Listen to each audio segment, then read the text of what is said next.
ॐ नमः सिद्धेभ्यः ॐ नमः सिद्धेभ्यः ॐ नमः सिद्धेभ्यः नमो अरहन्ताय नमो सिद्धाणं नमो आर्याणं नमो वज्रायाणं नमो लोये सवसाम् मङ्गलं भगवान् वीरो मङ्गलं गौतमो गणी मङ्गलं कुन्दकुन्दार्यो जैनधर्मोऽस्तु मङ्गलं सर्वमङ्गलमाङ्गल्यं सर्वकल्याणकारकं प्रधानं सर्वधर्माणां जैनं जयतु शास्त्रम् जैनं जयतु शास्त्रम् आतंबने परमात्मा हो शांति सारे देश में है देश नासरोदयी महावीर के संदेश महावीर के संदेश 12 भावना मंगतराय जी की 12 भावना जिसके आधार से हम आप लोग विशेष अभ्यास चिंतन कर रहे हैं, मंगलाचरण का पाठ करते हैं। वंदु श्री अरहंत पद वीतराग विज्ञान वर्णो बार भावना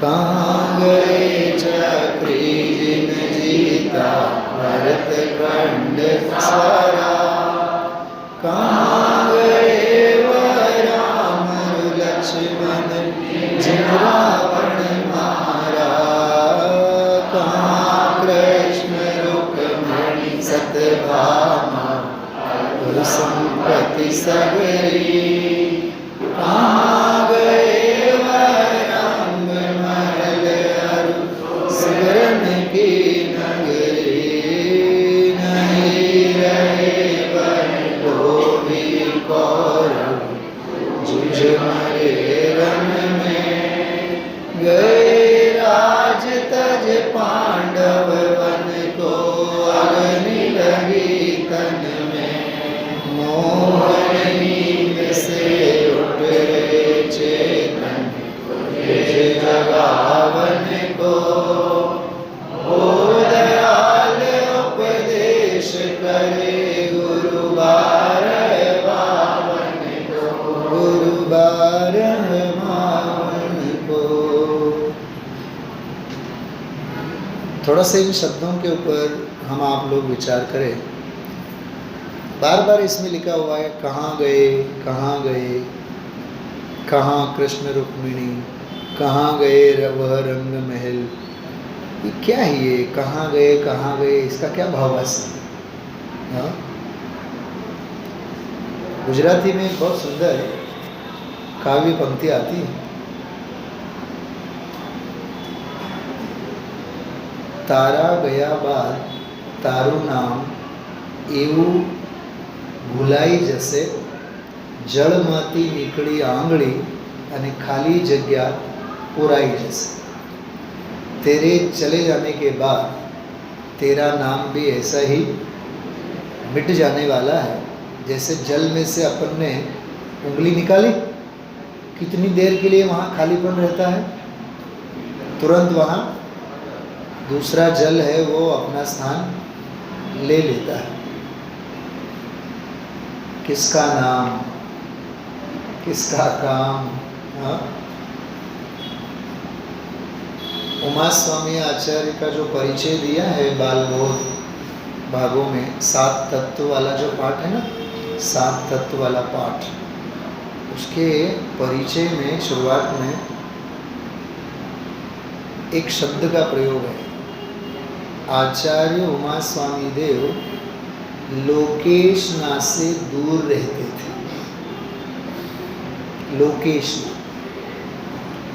लोकेशना से मतलब लौकिक इच्छा, मान पान सम्मान पद प्रतिष्ठा,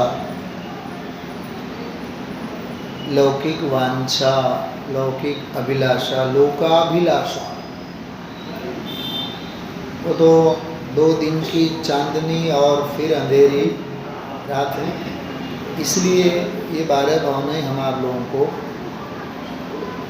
सभी की अनित्यता, अशरणता, असारता समझाती है और केवल स्वभाव भाव की नित्यता, अशरणता और सारभूतता समझाती है। 3 भावनाएं, फिर एकत्व भावना और अन्यत्व भावना, अशुचि भावना भी अपन ने पढ़ ली है। आज हम आप लोग आश्रव भावना की तरफ आगे बढ़ेंगे, ठीक है।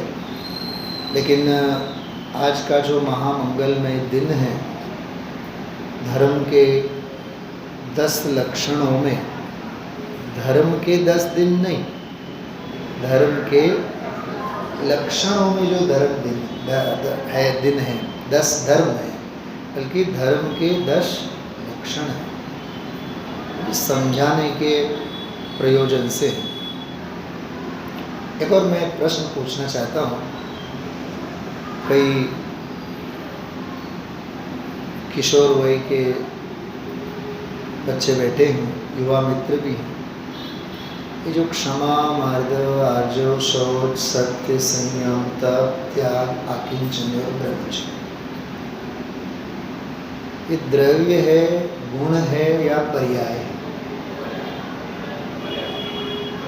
बोले, बहनों से आवाज़ नहीं आ रही। पर्याय है। तो पर्याय है तो वह नियम से कोई ना कोई गुण की पर्याय है, कोई ना कोई गुण की पर्याय है। प्रांजल ने तो सबसे पहले जवाब दे ही दिया, चारित्र गुण की पर्याय है। इसका मतलब ये हुआ कि हम श्रद्धा को तो समझ ही चुके हैं और ज्ञान भी जानने में आ ही गया है। मुझे वो हिंदी साहित्य का एम.के. जैन साहब बैठे हैं, कहाँ हैं एम.के. जैन साहब? आपकी राजभाषा में जो संज्ञान शब्द का प्रयोग होता है, हमने संज्ञान में लिया है, बड़ा अच्छा शब्द है। कोई पक्का मुमुक्षु होगा ना और गुरुदेव से को पढ़ा हुआ होगा, वो गलती से सम्यक ज्ञान में लिया है ऐसा बोल जाएगा। संज्ञान का अर्थ क्या होता है? सम्यक ज्ञान में लिया है, हमारे मतलब बराबर जानकारी में पूरी तरह से है, मतलब ज्ञान में तो आ ही गया है। मतलब 10 धर्म के 10 लक्षण हमारी श्रद्धा में भी हैं और हमारे ज्ञान में भी हैं। अब बाकी है चारित्र। देखो, चारित्र की हम बात कर ही रहे हैं, इसका मतलब श्रद्धा की बात स्पष्ट है और ज्ञान भी निर्मल है। निर्मल ज्ञानी को ही, स्वच्छ श्रद्धावान को ही चारित्र की बात दिलो दिमाग में बैठती है, सीधा सीधा है। चारित्र गुण की पर्याय हैं। हम आप लोगों ने 6 धर्मों से संबंधित, अथवा यूँ कहें धर्म के 6 लक्षणों से संबंधित चर्चा काफ़ी मात्रा में पूरी की है। आज उत्तम तप धर्म का दिन है, बराबर। उत्तम तप, शास्त्रों में तप के साथ साथ एक और शब्द का प्रयोग है, अतप। कौन सा शब्द है?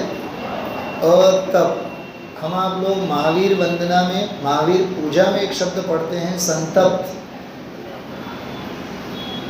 एक है तप, दूसरा है अतप, तीसरा अपन पढ़ते हैं संतप्त, और इससे भी एक और टॉप मोस्ट का शब्द है आताप, गुजराती में तो ताप मतलब गर्मी होती है, ताप। वैसे यहाँ अपन हिंदी साहित्य में भी कहते हैं ताप से मतलब गर्मी। मराठी में तो ताप मतलब बुखार होता है, वही गर्मी वाला ही है। गुजराती में ताव मतलब बुखार होता है, ताव, वो भी गर्मी है। संतप्त मानस शांत हो, ये लिखा है ना, बोलते हैं अपन लोग, जिनके गुणों के गान में। एक वाक्य ध्यान से सुनिए, इच्छा निरोधस्तपः। क्या कहा कर्नल साहब? इच्छाओं का निरोध होना सो तप है। इसको हम अनेकांत की भाषा में कहेंगे, ये नास्ति परक कथन है, नकारात्मक नास्ति परक कथन है। अस्ति में क्या है कि स्वरूप प्रतपनम तपः। क्या कहा? स्वरूप प्रतपनम तपः। बात समझ में आ रही? इच्छाओं का निरोध होना वो तप है जो आगम शैली में लिखा है, लेकिन निस्तरंग स्वरूप प्रतपनम तपः, जैसे न आचार्य देव ने, अमृत चंद्राचार्य देव ने समय सार जी, प्रवचन सार जी की टीका में तप की ऐसी व्याख्या की। और ऐसा ही स्वरूप है, निस्तरंग, कोई विचार तरंग नहीं, कोई सोच नहीं, कोई संकल्प नहीं, कोई विकल्प नहीं, एकाग्र चिंता निरोधो ध्यानम। 90वें अध्याय में तत्वासुख में ध्यान की व्याख्या क्या है? एकाग्र चिंता निरोधो ध्यानम। एक को अग्र बनाओ, वन एंड ओनली पॉइंट।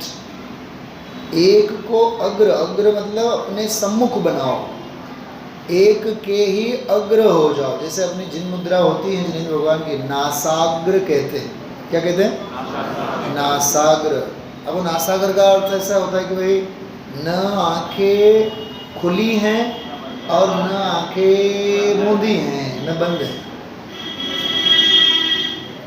सुनना ध्यान से, बहुत बहुत जोरदार बात आ गई दिमाग में।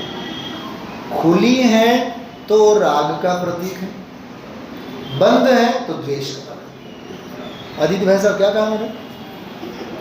वो जोरदार बात है, क्योंकि खुली है तो चलो कुल्लू मनाली। सिद्धार्थ, क्यों आज बेंच बदल दिया आपने? फर्स्ट बेंचर्स मिडल बेंचर्स क्यों हो गया आज? खैर, हाँ क्या कहा कर्नल साहब?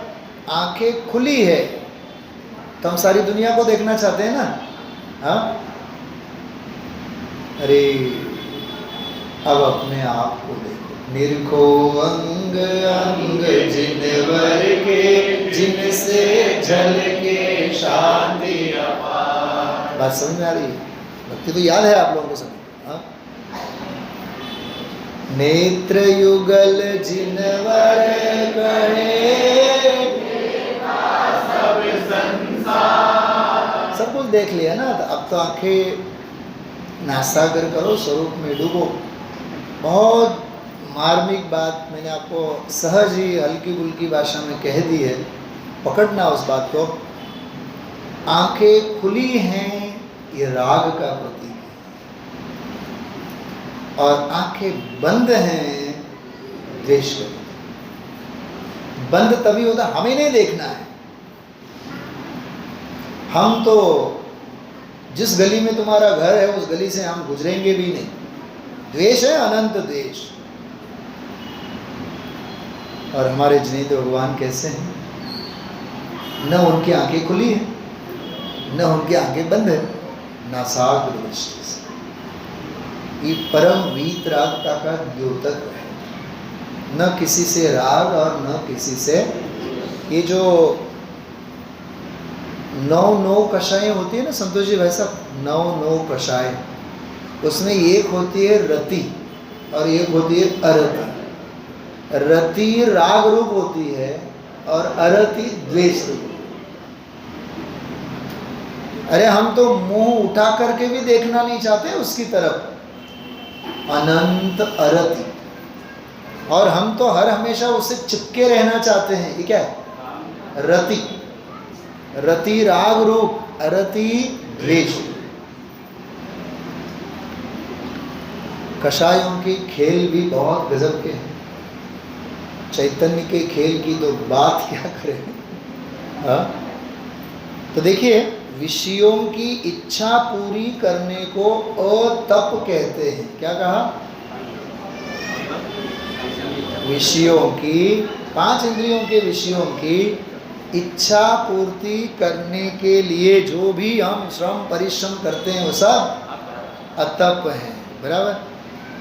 और समस्त रागादि भावों की इच्छा के त्याग पूर्वक आत्मलीनता द्वारा विकारों पर विजय प्राप्त करके स्वरूप का प्रतपन करना सो उत्तम तप है।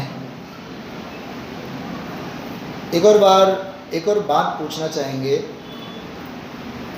वो संस्कृत में श्लोक है बहुत जोरदार। नीति वाक्यामृत नाम का एक ग्रंथ है आचार्य सोमदेव का, और सौभाग्य से आपके ही नगर के बहुत अच्छे विद्वान आदरणीय मनुलाल जी पंडित जी साहब ने नीति वाक्यामृत का हिंदी में अनुवाद किया।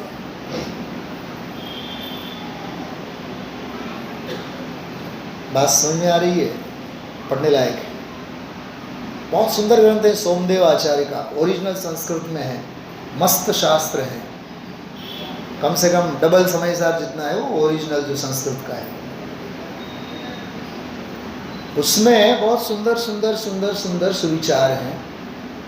नीति वाक्यामृत उसका नाम ही है, नीति वाक्यामृत। कर्नल साहब मेरे पास अभी वहाँ सुनील जी भाई साहब के पास घर में अभी है, अभी पढ़ ही रहे हैं हम लोग दोपहर, आपको हम देंगे जरूर। हमारे पास तो वहाँ तो है ही, संस्कृत में भी है, हिंदी में भी है।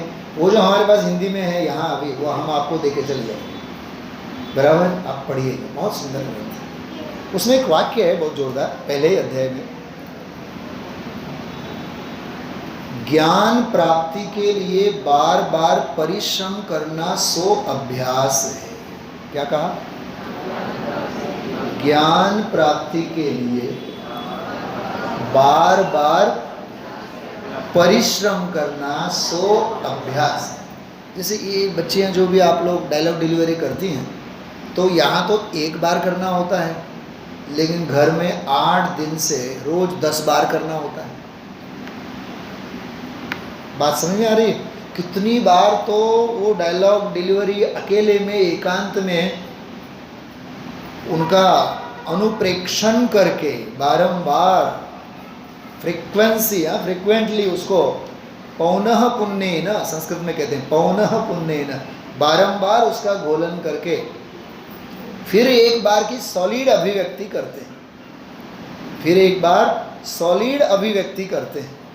और वो जब सॉलिड और कॉन्क्रीट अभिव्यक्ति होती है तो ऐसा आत्मा को शांति मिलती है, चलो इस जीवन में मैंने कुछ तो किया। जिनवाणी कहती है तूने कुछ नहीं किया, जो होना था सो हुआ। बस यही जिनवाणी और जैन धर्म के पास से हमें समझना है। करते हम कुछ भी नहीं है, होता सब कुछ है।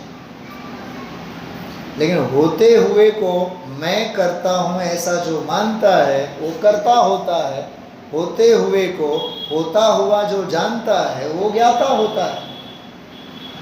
ज्ञाता रहना या करता होना या तो अपना ज्ञान नक्की करेगा या तो अज्ञान नक्की करेगा। पंडित साहब के एक बहुत सुंदर वाक्य है, बहुत जोरदार वाक्य है।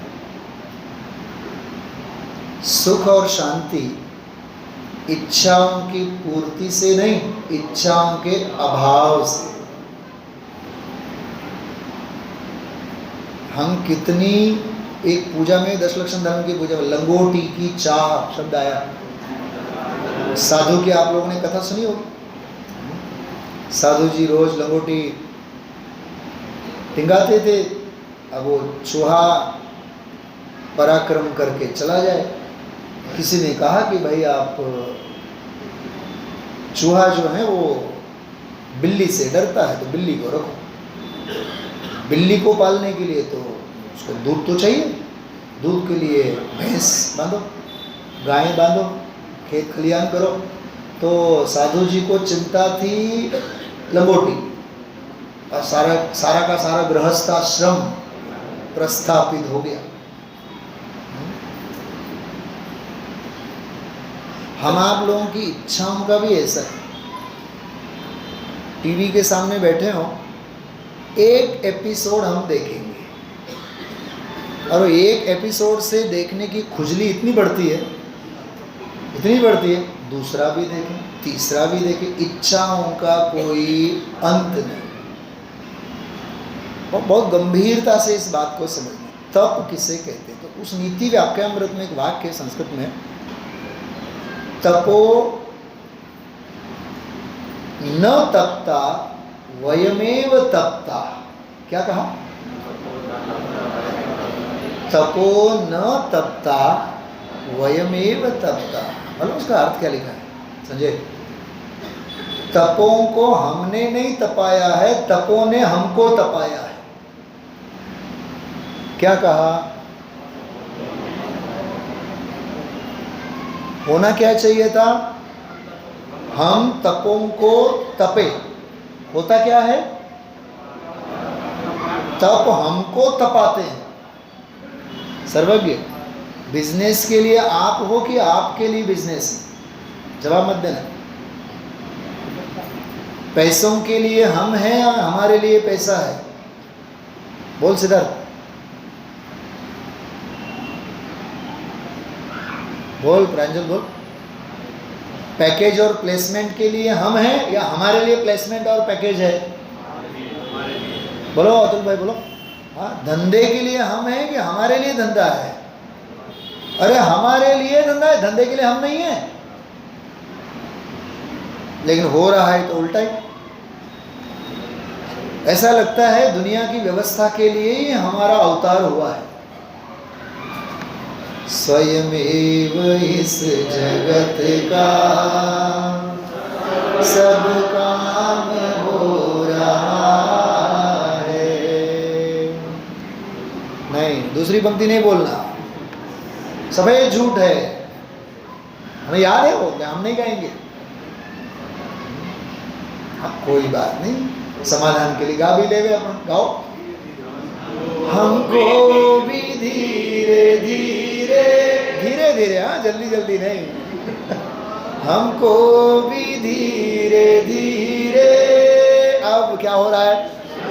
श्रद्धान हो रहा है। लेकिन वो स्वाध्याय से ही होगा, तत्व ज्ञान से ही होगा, गाने से नहीं होगा, बोलने से तो होगा ही नहीं, 3 काल में नहीं होगा।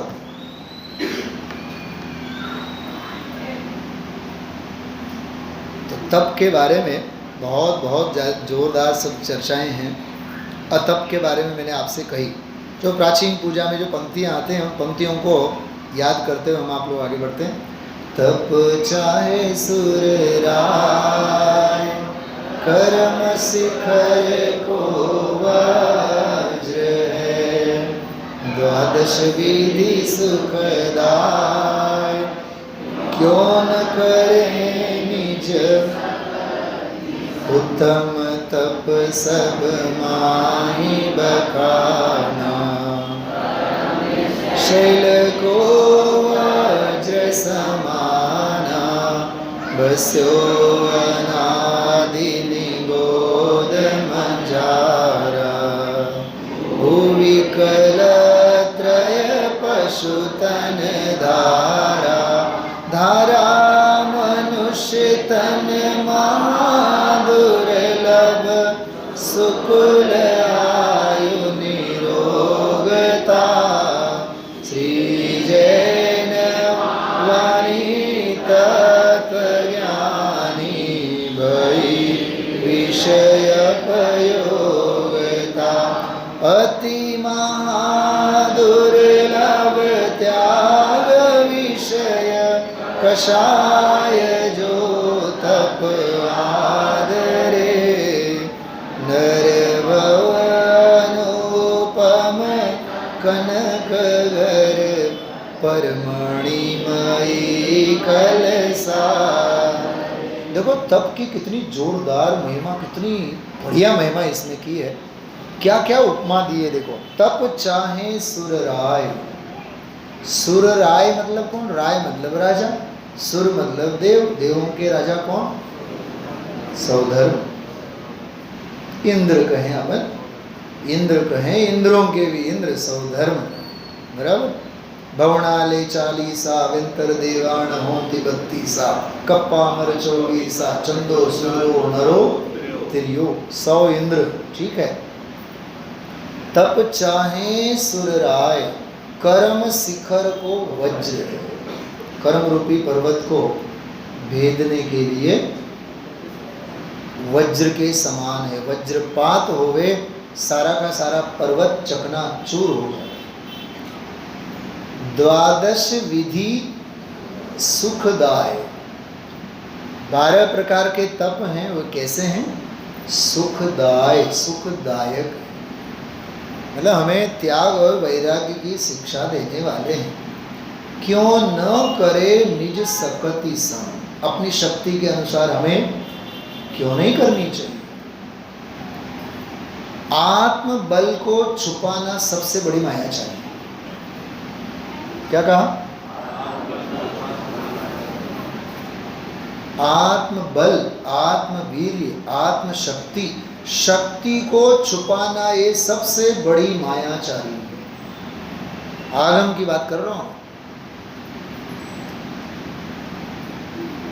यदि सक्कम करे, जो शक्य हो वह करें, और अशक्य की श्रद्धा करें। अष्टपहुड़ जी में मूल में गाथा है, जम सक्कई तम की रही, जो शक्य है वो सो करो, जम असक्कम सद्धई, श्रद्धाणम सम्मतम, श्रद्धान ही सम्यक्त्व है।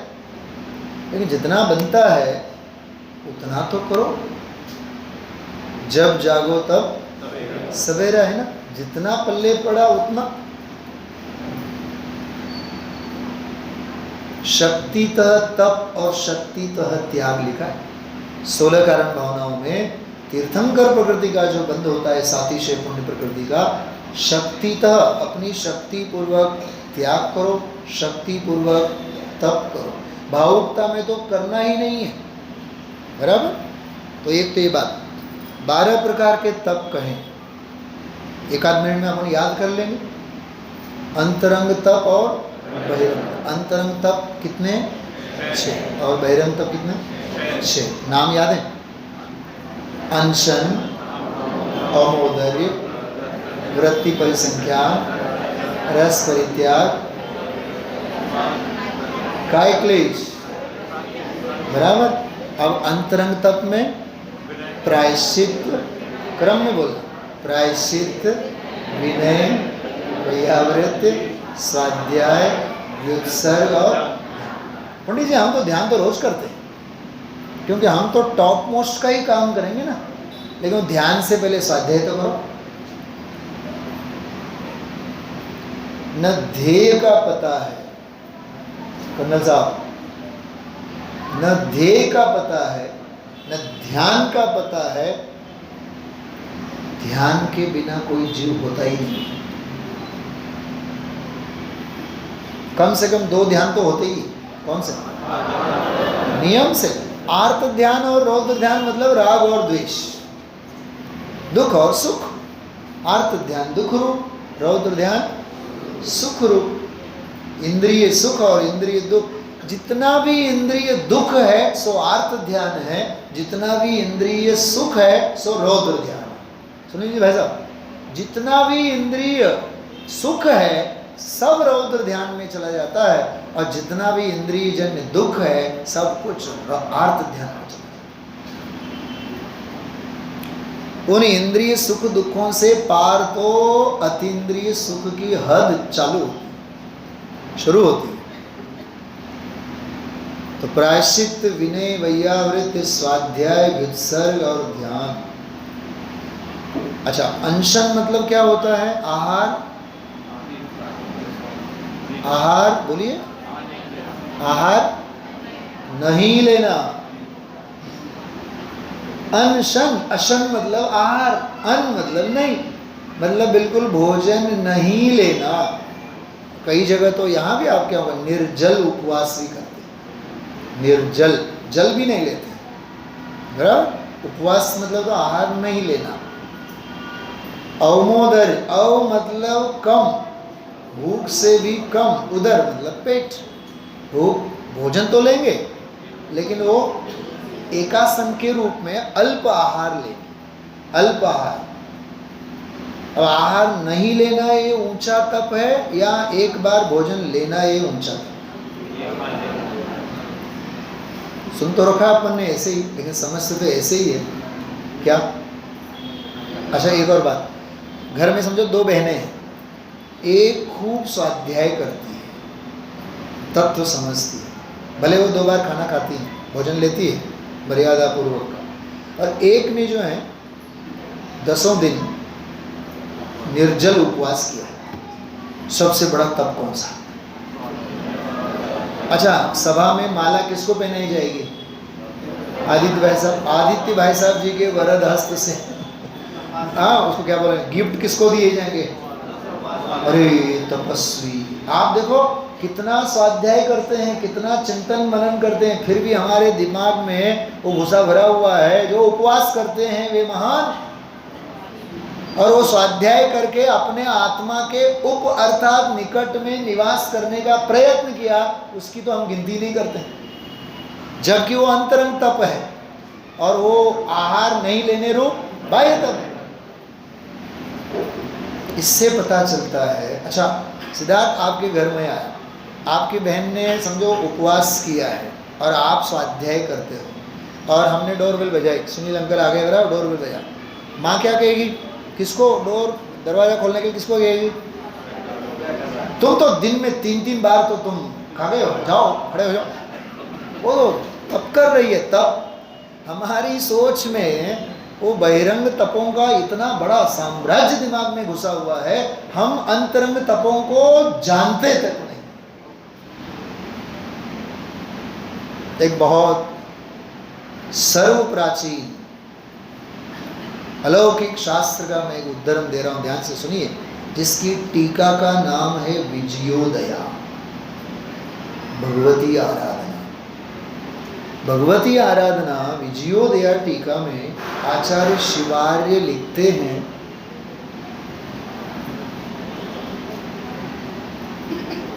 अनशन आदि जो बाह्य तप हैं, जबकि वे तप नहीं, फिर भी उन्हें उपचार से, व्यवहार से तप कहा। लिखा है, उनके शब्द बोल रहा हूं मैं। खुद ने ही प्रश्न किया, जब वे सच्चे तप नहीं हैं तो उन्हें व्यवहार से बहिरंग तप क्यों कहा गया? तो मालूम क्या लिखा है जवाब? कि देखने वालों को लगे कि ये तपस्वी है।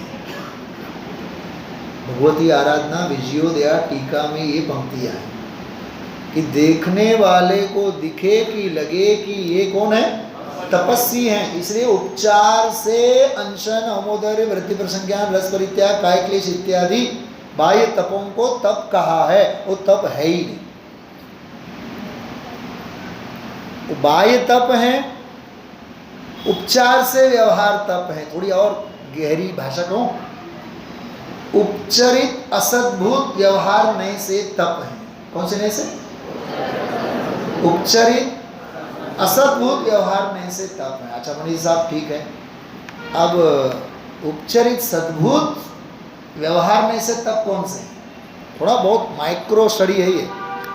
वो जो प्रायश्चित हैं, जो विनय हैं, बराबर, प्रायश्चित, विनय, वैयावृत्ति आदि जो अंतरंग तप, जिनको अंतरंग कहा गया है, उनके भी 3 रूप हैं। एक क्रिया रूप है तो व्यवहार तप भी नहीं है, परिणाम रूप है, शुभ भाव रूप है साधक के, तो वे अंतरंग तप होते हुए भी व्यवहार तप है। क्या कहा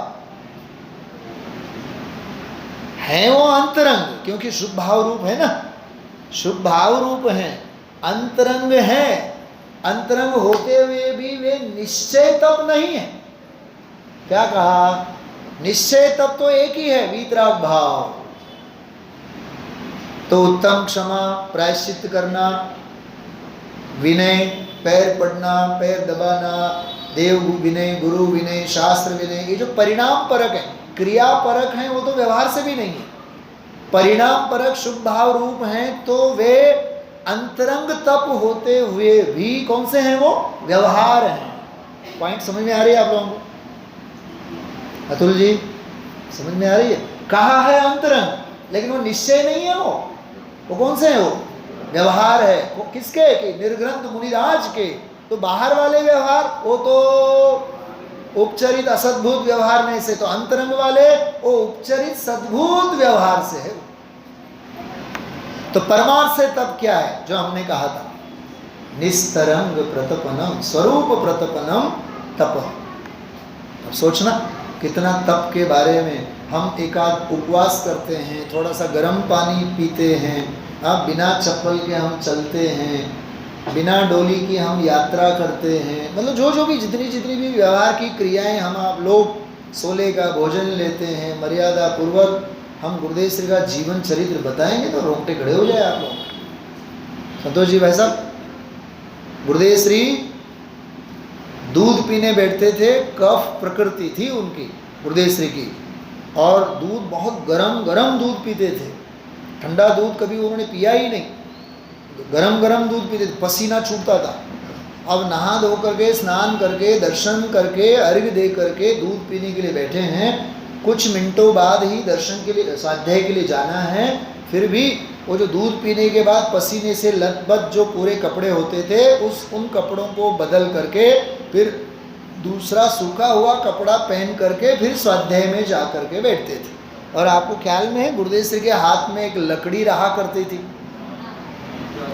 लकड़ी रहा करती थी। कई बार तो वो लकड़ी चुराई गई, वो जादू की लकड़ी है, ऐसी मान्यता थी।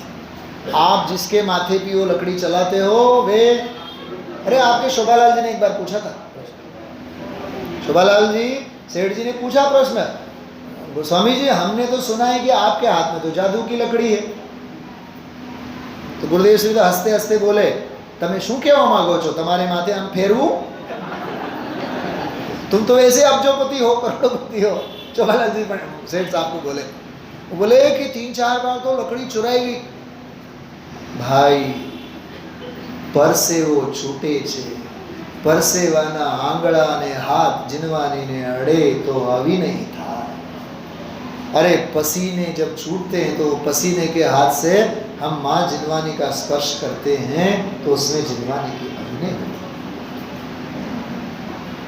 कैसा उत्कृष्ट चरणान योग का पालन है। एक तो अलग ही स्वाध्याय का विषय है, अनुयोग शास्त्रों में नहीं होते हैं। दोहराइए आप लोग वाक्य, क्या बोला मैंने? आदित्य भाई साहब बहुत क्रांतिकारी ये विचार हैं। जब मैंने पहली बार गुरुदेव श्री के जीवन चरित्र को आधार बना करके पूरा घंटे 1.5 घंटे का एक बार गोष्ठी में विषय लिया था, अभय जी बोले यार तू भी शेरनी का दूध पी के आया है।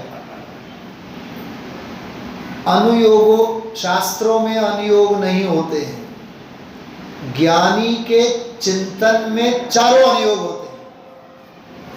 ज्ञानी का चलना चरणान योग है, ज्ञानी का व्यक्तित्व प्रथमान योग है। अरे ज्ञानी के कर्म सिद्धांत संबंधी निर्णय और विचार ये करणान योग है, और ज्ञानी की भेद विज्ञान की कला और श्रद्धा ये द्रव्यान योग है।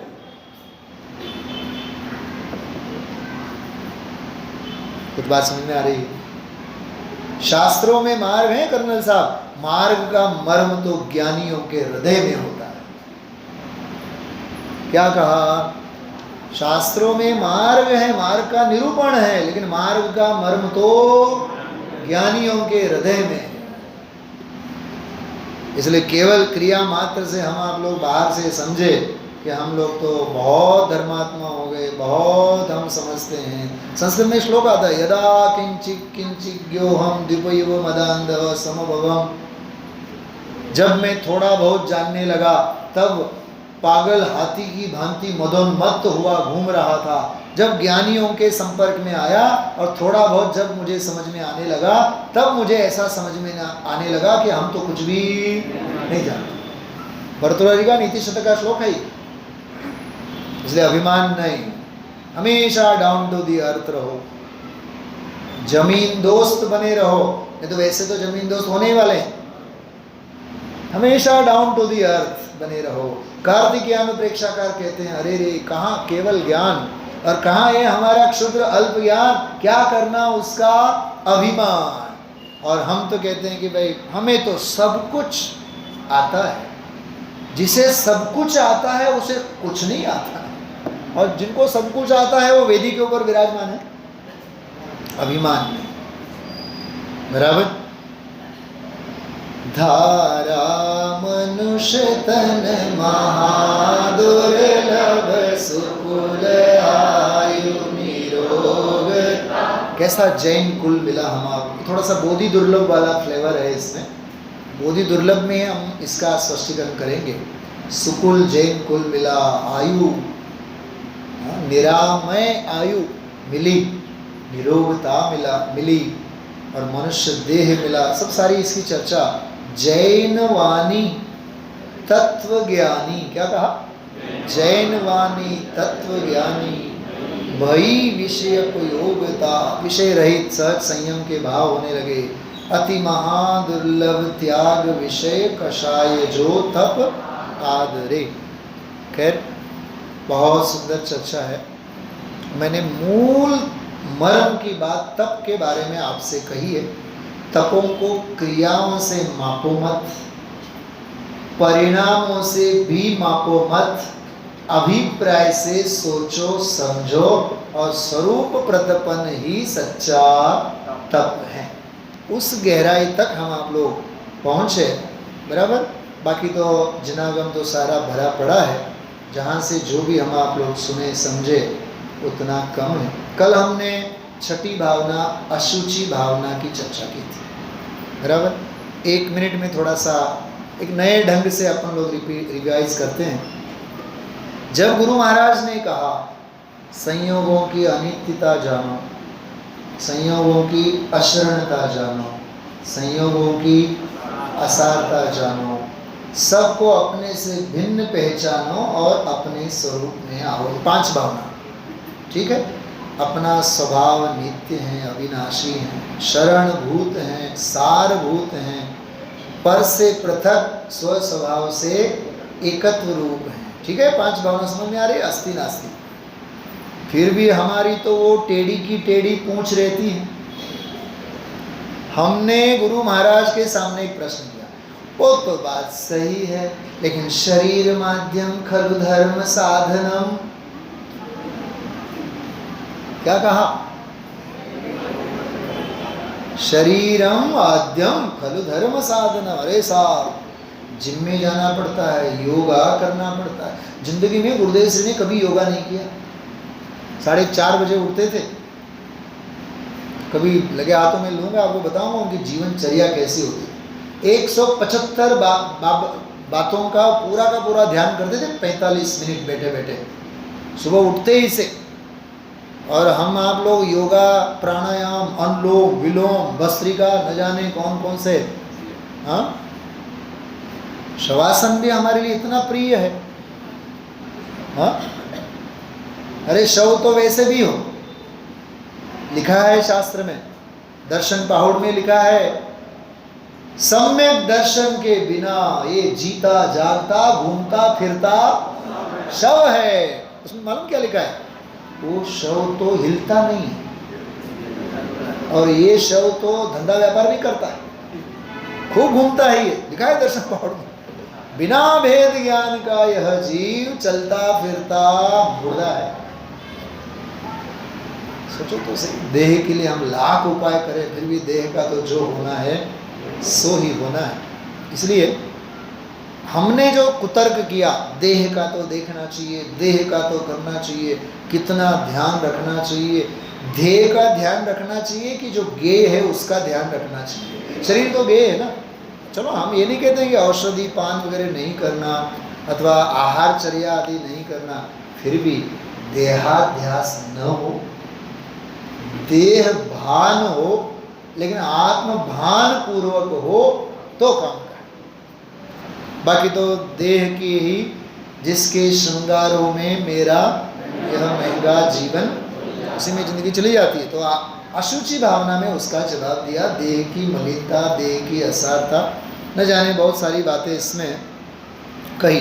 अब आगे बढ़ते हैं। आश्रव भावना, सातवीं भावना है वैसे निकलिए ना। चलिए पाठ पढ़ते हैं। जो सर जल आवत मोरी त्यों आश्रव कर मन को, दर्वित जीव प्रदेश गए जब पुद्गल बर मन को, भावित आश्रव भाव शुभाशुभ निश दिन चेतन को, पाप पुण्य के दोनों करता कारण बंधन को, वन में त्याग योग 15 द्वादश अविरत जानो, पंचवीस कषाय मिले सब 57 मानो, मोह भाव की ममता टारे पर परिणति कोटे, करे मोक्ष का यतन निराश्रव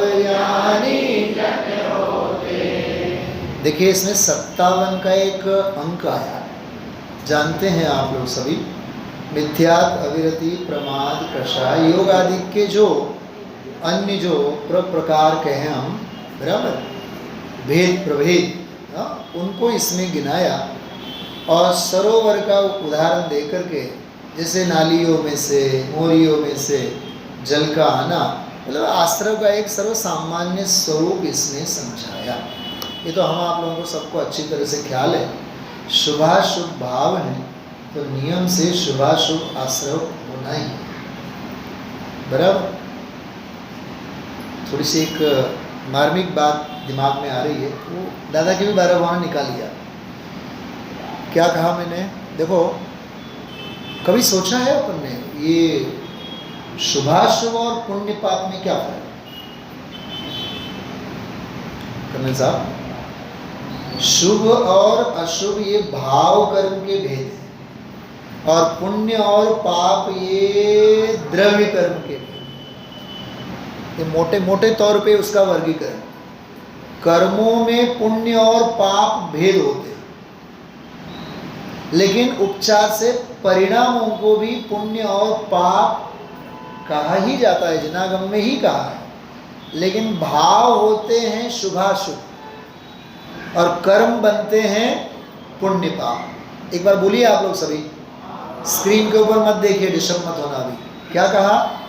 भाव होते हैं शुभ और अशुभ, और कर्म बनते हैं पुण्य और पाप, और इन दोनों की कलाकारी से मिलते हैं 9 कर्म, और फिर हम नया प्रोडक्शन करने लगते हैं भाव कर्म का, और भाव कर्म से फिर हमारा बिजनेस चल पड़ता है द्रव्य कर्म का।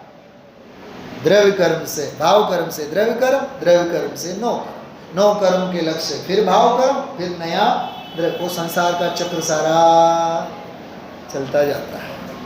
अपने शास्त्रों में सब लिखा हुआ है क्रम। तो ये आश्रव के बारे में ये बहुत सरल और सुगम है, जिसे अपन कह सकते हैं सहज, हम आप लोग समझ सकते हैं। लेकिन इसमें जो कार्तिकेयान प्रेक्षा और ज्ञानार्णव आदि ग्रंथों के आधार से जो आश्रव भावना इसमें लिखी है वो बहुत मार्मिक है। थोड़ा देखिए आप। संयोग जाचिद व्रतियां ब्रह्मकूप आश्रव रूप है, दुख रूप है, दुख करण अशरण मलिन जड़ रूप है। सुनिए एक मिनट। संयोग जा, क्या शब्द लिया? संयोग जा मतलब संयोग के लक्ष्य से उत्पन्न होने वाले भाव। संयोगों ने नहीं कराया। कमजोरी तो अपनी खुद की है, संयोग तो मात्र बाह्य में निमित्त मात्र है, उपस्थिति मात्र है। बहने, घर के जो आपके गहने होते हैं, बैंक के लॉकर में होते हैं ना, अभिमान लॉकर को होता है कि अभिमान अपने को होता है? बोलिए आदित्य भाई साहब। गहने तो लॉकर में है ना, लोहे के लॉकर में बंद है, लेकिन हम मोह पाश में बंद है। हमारे पास 100 किलो सोना है, वो लॉकर कभी चिल्ला चिल्ला के बोलता नहीं। दारू तो बॉटल में ही होती है ना, नशा किसको चढ़ता है? बात समझ में आ रही है? पीने वाले को चढ़ेगा। तो मेरा सोना, मेरे गहने, तो मोह महामद पी के रखा है ना। संयोगों से कुछ नहीं होता है। लॉकर का हर कोना कोना करोड़ों गहनों से भरा हुआ है, फिर भी वहां अनुमात्र में भी अहम नहीं होता है, और यहां हमारा रोम रोम मरा जा रहा होता है। बात समझ में आ रही है? संयोगों से क्या लड़े? पर द्रव्यन्ते प्रीति जो है संसार अबोध। तो यहाँ कहते हैं संयोग, संयोग के लक्ष्य से जो चिदवृत्तियां, चिदवृत्तियां मतलब औपाधिक भाव, कषाय भाव, भ्रम रूप हैं, आश्रव रूप हैं, दुख रूप हैं, दुख करण हैं, अशरण मलिन जड़ रूप हैं। समय सार जी की बहुत सुंदर गाथा है, 72, 73 और 74, इन 3-4 गाथाओं का स्वाध्याय कीजिए। वहां आचार्य देव ने भगवान आत्मा, भगवान आत्मा, भगवान आत्मा 3 बार लिखा है, और इसी भेद विज्ञान के लिए लिखा है। संयोग विरहित आत्मा पवन शरण चिद रूप, ब्रह्म रोग हर संतोष कर सुख करण है। करेंगे स्वाध्याय, घर जाकर के स्वाध्याय करना चाह रहे हैं आप लोग? 72, 73 और 74। समय सार तो हर घर में है ना। शास्त्र यदि घर में न हो, शास्त्रों का अभ्यास न होता हो, साधर्मी का सम्मान यदि घर में न होता हो, बोलिए आगे, वह घर नहीं, वह स्मशान है। तो इस उम्मीद के साथ मैं कहता हूं, आप इन 3 गाथाओं का स्वाध्याय जरूर करें। आज ही आज करना, क्योंकि बिल्कुल गरम गरम है, भाव भाषण होगा जल्दी। ठीक है, आगे बढ़ते हैं। इस भेद से अनभिज्ञता मद मोह मदिरा पान, इस भेद को पहचानना ही आत्मा का मान। इस भेद की अनभिज्ञता संसार का आधार। एक मिनट अंडरलाइन करो। इस भेद की अनभिज्ञता, फिर एक बात, अनभिज्ञता मतलब अज्ञानता, अज्ञानता मतलब बेभान दशा, मूर्छित दशा, प्रमाद की दशा, अध्यवसान की दशा, असंख्यात लोक प्रमाण विकारी परिणति की दशा, प्रमाद की दशा। सिद्धार्थ, मंदिर क्यों नहीं आया जाता मालूम? तत्व समझ में नहीं आता, इसलिए नहीं है। वो आदित्य जो भी भैया जी आपको डांटते रहते हैं, इसलिए नहीं है, प्रमाद से नहीं आया जाता। प्रमाद सबसे बड़ा पाप है। लिख के रखो आप लोग, मैं एक व्याख्या कर रहा हूँ। कुशलेषु अननुराग प्रमाद। क्या कहा? देखो, 2-4 दिन हम हैं, हमारे साथ आप संस्कृत थोड़ा सा बोलना सीखिए। कुशलेषु, बोलिए, अननुरागः इति प्रमादः। कुशल कार्यों में अनुराग का नहीं होना ही प्रमाद है। पूजा चल रही है, हम गप्पे ठोक रहे हैं। स्वाध्याय चल रहा है, हम सर्वज्ञ दुकान में बैठे हुए हैं। बात समझ में आ रही है? अरे आत्म कल्याण के कार्यों में अनुराग का नहीं होना ही प्रमाद है। और प्रमाद कोई पुण्य नहीं है, प्रमाद पाप है। कितने प्रकार के होते हैं प्रमाद? आध्यात्मिक क्रिकेट का ये प्रश्न है हमारा। बोलिए। 15 प्रकार। अच्छा एक बात बताओ, दिन में अपन सोते हैं कि नहीं? सिद्धार्थ तो ना बोला। हाँ चलो, रात में तो सोते हैं ना। अच्छा, जब जो एक 6-7 घंटे की नींद होती है अपने को, जिस दिन हमें 8 घंटे की नींद लग जाए, कैसा लगता है बताओ? दिल गार्डन गार्डन होता है कि नहीं? होता है ना। तो हमें आनंद किस में आया? सोने में आया ना। अरे यार आज तो यार घोड़े बेच के हम तो ऐसे सो गए, सुबह 11 बजे सो गए। सुनिए आप लोग ध्यान से, पूज्य गुरुदेव श्री का दोपहर में विश्राम का समय मात्र 40 मिनट का रहता था। कितना? हमारे तो घंटों निकल जाते हैं। प्रमाद पाप है।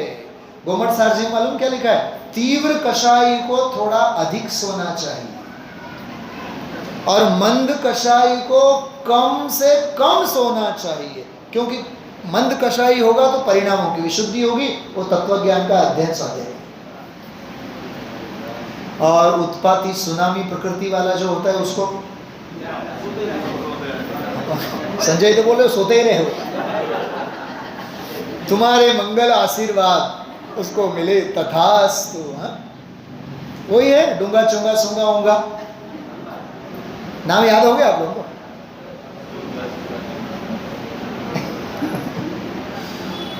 डूंगा, ऊंगा, सूंगा, चूंगा, गूंगा। काव्य भी हमने बताया नाटक समय सार में पढ़ना उसमें से। इस भेद की अनभिज्ञता संसार का आधार है। इस भेद की नित भावना इस भेद से अनभिज्ञ ही रहते सदा बहिरात्मा जो जानते इस भेद को विवेकी आत्मा यह जान कर पहचान कर निज में जमे जो आत्मा विभव जन बन जाएंगे पर्याय में परमात्मा। एक मिनट, आपका किसका कितना उपयोग सूक्ष्म हो रहा है मुझे पता नहीं है, लेकिन मैं आपको जरूर एक बात कहना चाहूँगा। ये जो लिखा है ना, इस भेद से अनभिज्ञता, इस भेद को पहचानना, इस भेद की अनभिज्ञता, इस भेद से अनभिज्ञ, ये सब जो लिखा है ना, इससे पहले कुछ कहे गए हैं ना। पहले वो पहली जो दो पंक्तियों में समय सार जी की 72-73 नंबर की गाथा में जो जावण वेदी विशेषंतरम तो आदा, जो आश्रव और आत्मा का भेद विज्ञान कब होगा? जब इन दोनों के बीच में भेद विज्ञान होगा तभी यह जीव आश्रवों से निवृत्त होगा। आश्रवों से निवृत्ति वाला वहाँ प्रकरण है। ये पूरी की पूरी जो पंक्तियां हैं उन गाथाओं के आधार से लिखी गई। हम समय सार का स्वाध्याय कर रहे हैं, ऐसा समझना। ये कार्तिकेय प्रेक्षा का स्वाध्याय है। आगे अंतिम कड़ी देखिए। हे आश्रव सब भाव सब श्रद्धेय निज शुद्धात्मा प्रिय ध्येय निश्चय गेय केवल से निज इस सत्य को पहचानना ही भावना का सार है। ध्रुव राम की आराधना, आराधना का सार है, आराधना का। देखिए, आहार वगैरह जो बाह्य सदाचार की चर्या है वो तो भूमिका के अनुसार होनी ही होनी चाहिए। सत्पात्र के जीवन में वह उत्कृष्टतम आचरण तो होना ही होना है, लेकिन तत्व ज्ञान की गहराई में हम उतरे, भेद विज्ञान की दृष्टि से हम आप लोग समझें। आज जो हमने उत्तम तप से संबंधित बात कही है, उसका सार इतना ही था, स्वाध्याय परमम तप। स्वाध्याय ही बस श्रेष्ठ है, स्वाध्याय करना चाहिए। इसलिए